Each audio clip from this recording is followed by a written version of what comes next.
Hey everyone, it's Tim with Ghost Towns of Washington. On an absolutely gorgeous late winter day. Sun is shining, temperatures are coming up to the mid to upper 50s. It is not raining in the PNW, which is rare for this side of the year.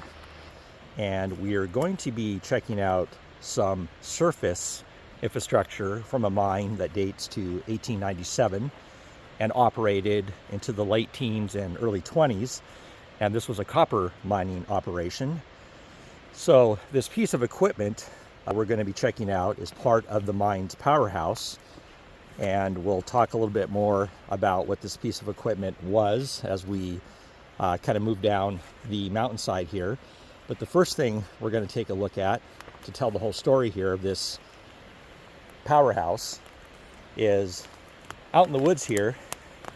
And you may have seen these if you explore before, but you're going to see these metal rings here.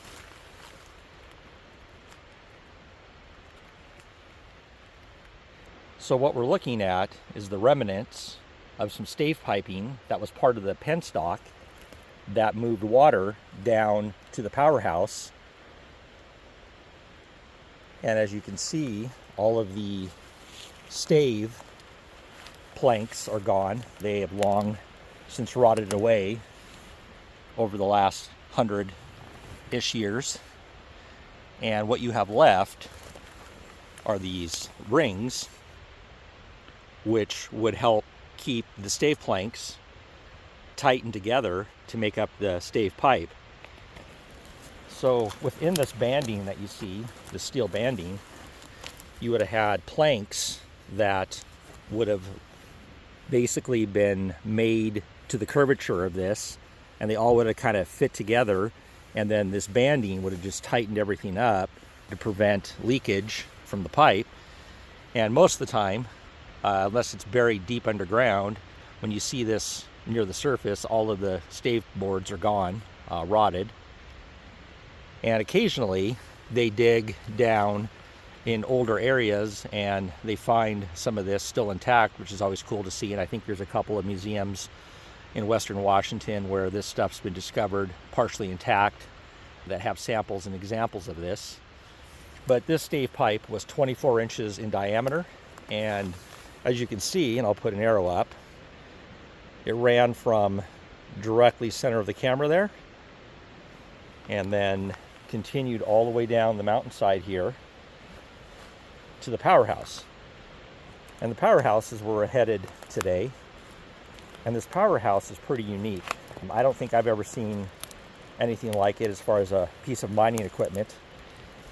I don't know that I've seen one not only in Washington, but I've never seen one anywhere else in pictures or otherwise. So it's just a really cool piece of history that we're going to look at today.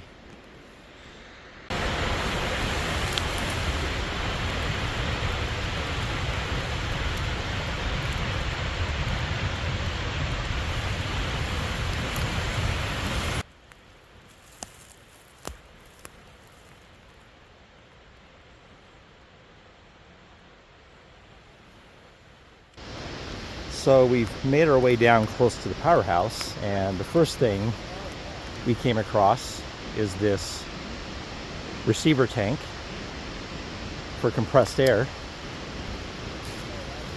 And this is a pretty decent sized tank. And you can see the rivets there.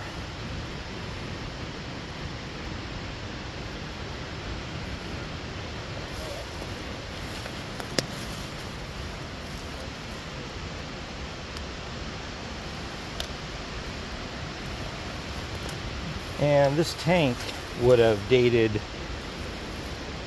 probably at its latest to around 1905-ish.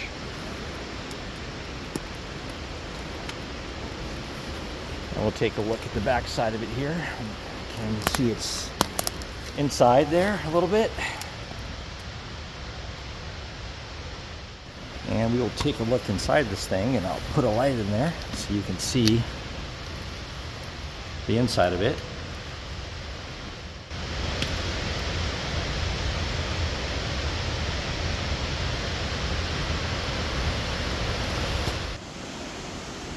So we're coming just above the Powerhouse and the Pelton wheel now, and the creek is going to be rather loud, and I apologize for that. Our lapel mic decided not to work today, so we're just going to have to wing it. But now coming into view is the Pelton wheel.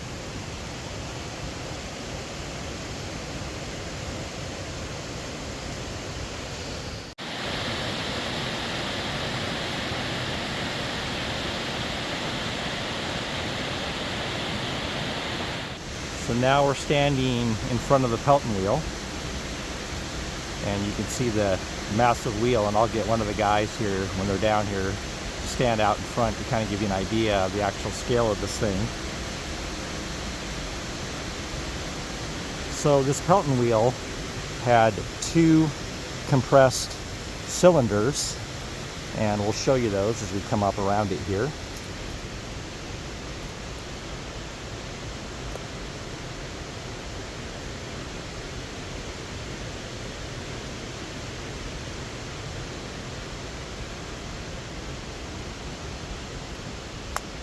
And the first cylinder on this is a Ingersoll Sargent drill company.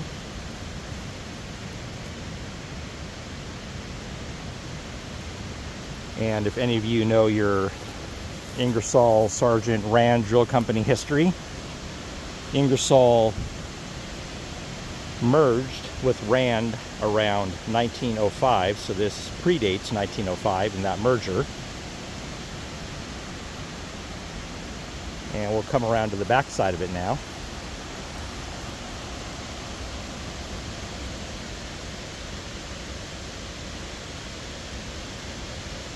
And you can see actually Drew right there off, jumping down to the left, to give you an idea of some scale.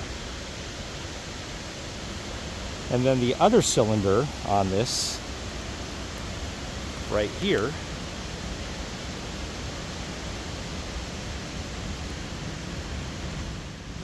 other compressor is the Lehner one by the Lehner company out of Denver, Colorado.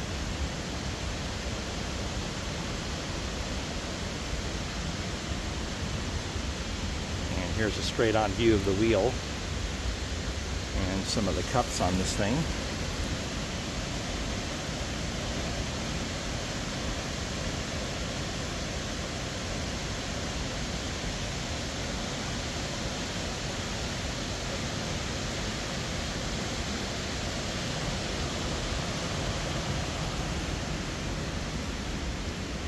And then down here you can see the pipe that would have came down from the hillside above, so that stave we saw earlier would have stepped down and reduced size as it got closer to the Powerhouse. And you can see right here where these pipes are stepping down. I don't think that's around maybe 8-inch diameter pipe.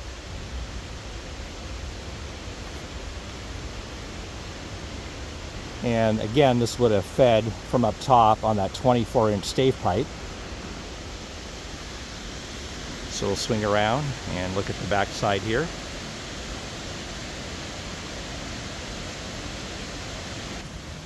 So I'm going to climb up on top of this guy. And again, I apologize with the creek in the background if it's drowning some of this out. So we have a manufacturer's mark here on the arms of the wheel, or the spokes.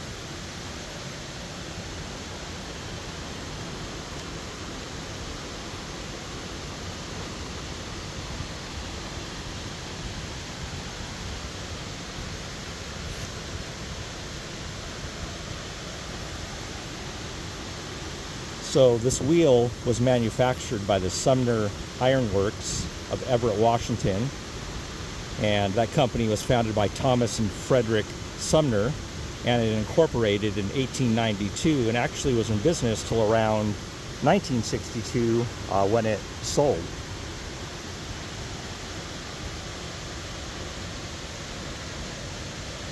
So this wheel provided, as I mentioned, electricity via a 90 horsepower dynamo, and there are some remnants of that dynamo here. So the first thing is right in front of us here, which is the housing for the dynamo.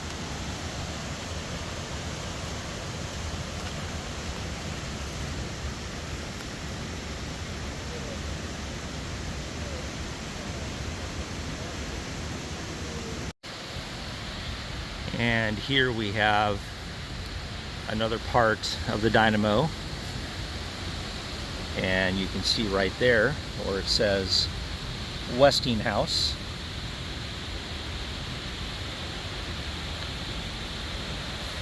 So as the story goes for this site, it was said at one time there was either one or two 3-foot diameter Pelton wheels here that were the predecessors of the current one, but there is no evidence to support that other than what's recorded in some of the various historical documentation. But what we did find here is these spokes for the wheel, and either at some point in history this wheel shattered and had to be replaced.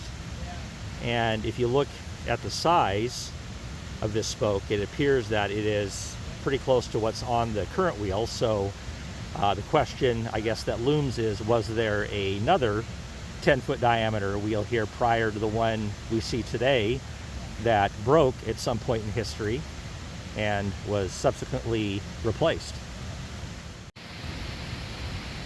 So there's another device here that I am not really too sure what it's for. So if anybody out there happens to know, please put it in the comments. I'm not sure if this is part of the dynamo.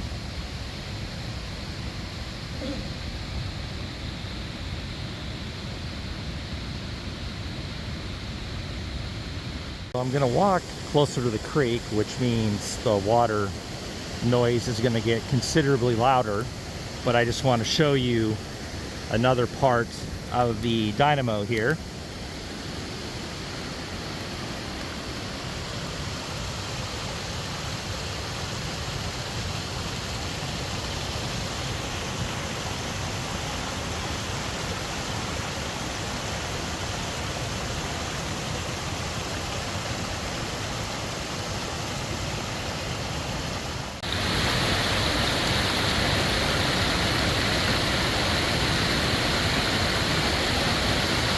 There you can see forest, to give you an idea of scale of how large that wheel is.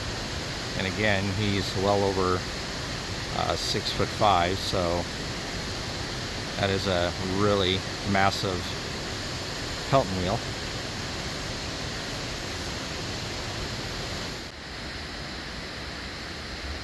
So as I mentioned earlier, the water was stepped down to smaller size pipe to increase the pressure. And you can see back in here, try to get a view of it here, but there's the nozzle right there. You can make out in the center of the screen, and below it there was a gate that looks like that could be shut to stop the water and stop the wheel. Put a picture up now that's going to show you what the structure looked like when it was surrounding the Pelton wheel.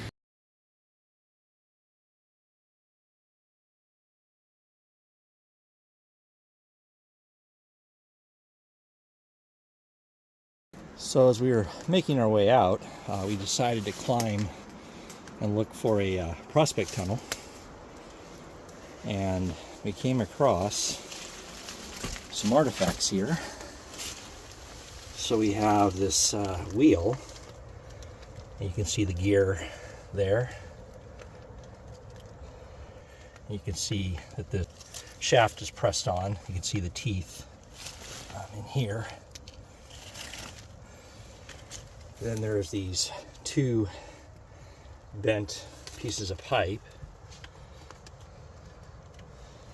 And this is the interesting item. So this is a little like fan. You can see the blades right here.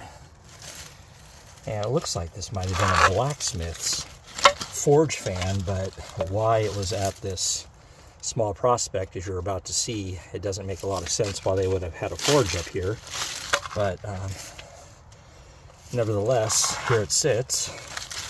So don't see any markings anywhere on either one of these.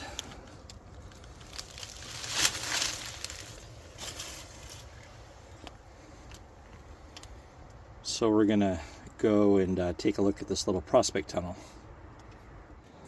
Near where we found the artifacts just a second ago, there's this small prospect tunnel, and there was numerous prospects for the mine in this area, and these were all copper related. And this is about a 30-foot adit. That looks like they were just driving to see if they could hit a vein, or they punched holes like this throughout this area. There's numerous short tunnels like this. One interesting thing is this particular tunnel still has an artifact in it, which is kind of rare to see. And it's the front section of what appears to be a wheelbarrow. And you can see right there where the axle would have gone through that hole to hold the wheel on, and how it's shaped on the front. And then over here is the bracket that would have sat on the rear. So when you sat it down, it would have been the leg for the barrel portion of the wheelbarrow. And it's just kind of cool to see that still here. And now we'll just kind of look back out the entrance here. It's a cool looking mine with its colors.